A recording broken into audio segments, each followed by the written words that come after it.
Kapityo, mamaya pa. Iba-iba. Ano na nakukuha? Kwarto ka? Kaya lang gabi na Hello. May bubong yun.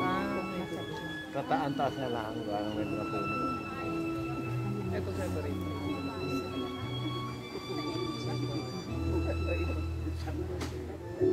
talaga niya rin eh. Gusto talaga. Ako, mabili na kita. Luluto naman dito doon.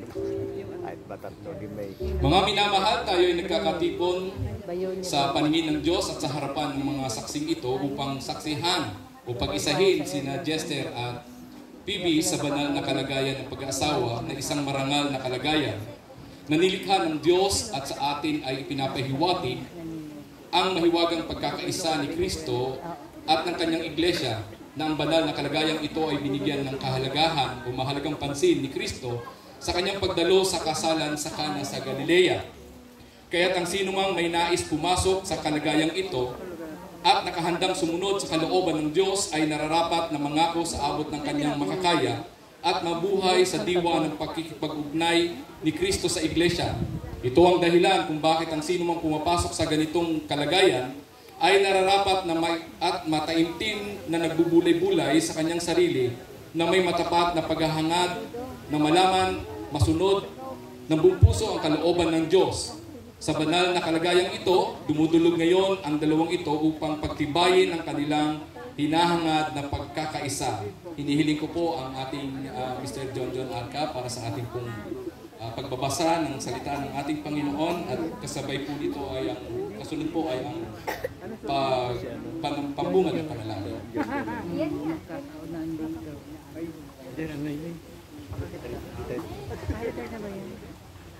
Ang salita po ng Diyos ay ating matatagpuan sa unang Korinto, Kabanata 13, wala talata 1 hanggang 7.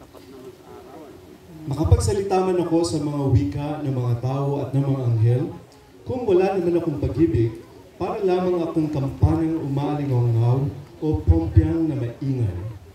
Kung ako man ay may kakayahang magsalita ng mensahe mula sa Diyos at umunawa sa lahat ng hiwaga, kung nasa akin man ang lahat ng kaalaman at lahat ng pananampalataya, ano pa nakapagpapalipat ako ng mga bundok, ngunit wala naman akong pag-ibig, wala akong kabuluhan.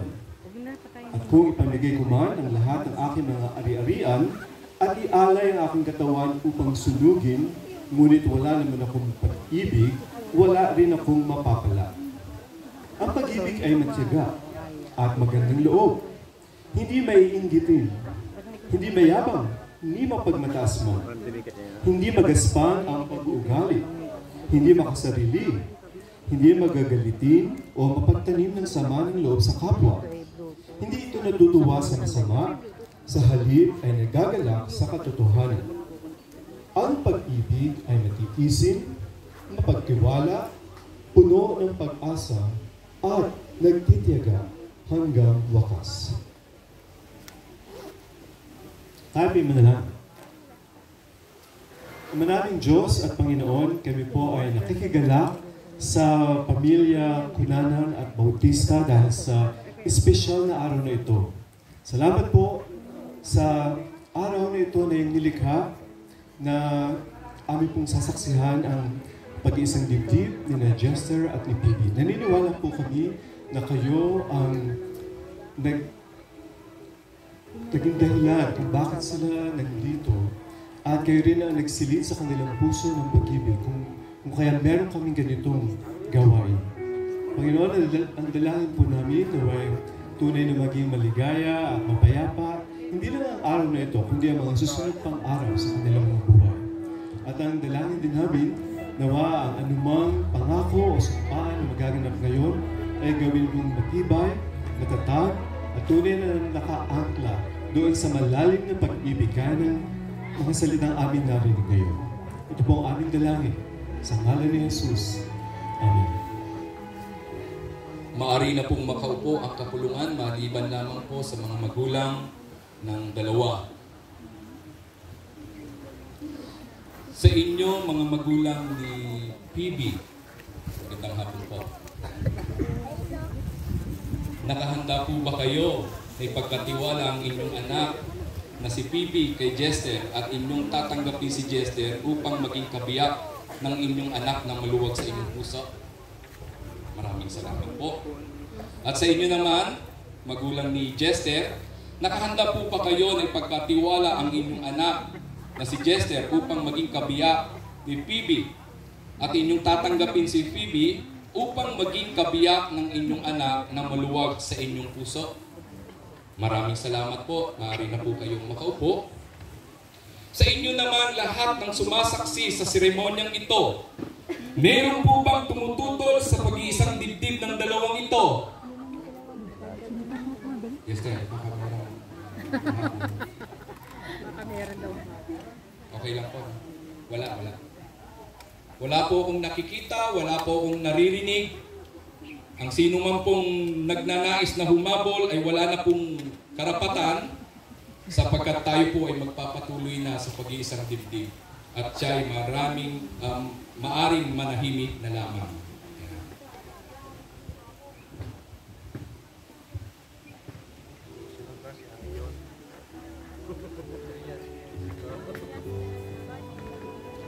Sa inyo, Jester at PB, sa harapan ng Diyos na nagbabatid ng puso ng lahat ng tao, aking hinihiling na kayo'y magpahayag ngayon ng inyong mga pangako sa pamamagitan ng inyong pananampalataya sa harapan ng Diyos at sa kapulungan nito, na inyo lamang alalahanin na kung sino man na pag-iisahin sa banal na matrimonyang ito na hindi ayon sa kalooban ng Diyos, ang pag-iisang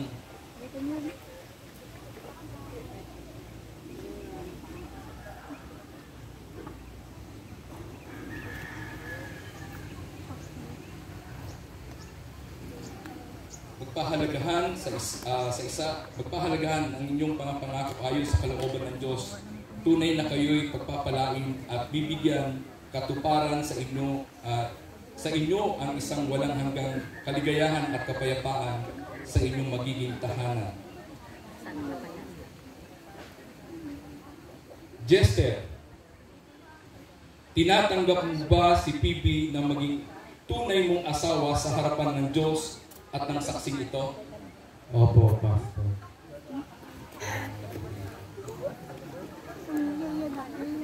Tinatanggap mo pa si PB? Opo, Pastor. Iibigin mo ba siya na gaya ng pag-ibig mo sa iyong sariling katawan at kaluluwa na ang kanyang dinaramdam ay iyong daramdamin, aaliwin sa kanyang kalungkutan, igagalang at iingatan ng kanyang pagkababae na gaya ng marupok na sisidlan, dadamayan sa pagkakasakit, mamahalin ng buong puso at paggiliw na sa katapatan ng pag-ibig ay mananatili kang kapiling niya maging sa kasaganaan, kahirapan, kaligayahan at kalungkutan, sa kabiguan at tagumpay, sa karamdaman at kalusugan habang kayo ay nabubuhay? Opo.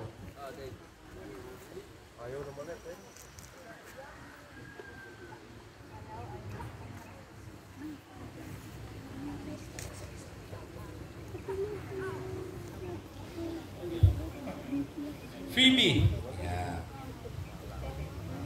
tinatanggap mo ba si Jester na maging tunay mong asawa sa harapan ng Diyos at ang saksing ito? Yes, Pastor.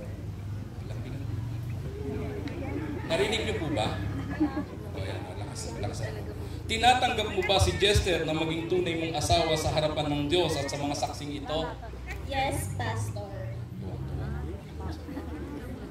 Iibigin mo ba siya na gaya ng pag-ibig mo sa iyong sariling katawan at kaluluwa na ang mga kanyang dinaramdam ay iyong daramdamin, aaliwin sa kanyang kalungkutan, dadamayan sa pagkakasakit, mamahalin ng buong puso at paggiliw na sa katapatan ng pag-ibig ay mananatili kang kapiling niya maging sa kasaganaan, kahirapan at kaligayahan, kalungkutan, kabiguan at tagumpay sa karamdaman at kalusugan habang kayo ay nabubuhay? Yes, Pastor. Salamat at purihin ang Panginoon.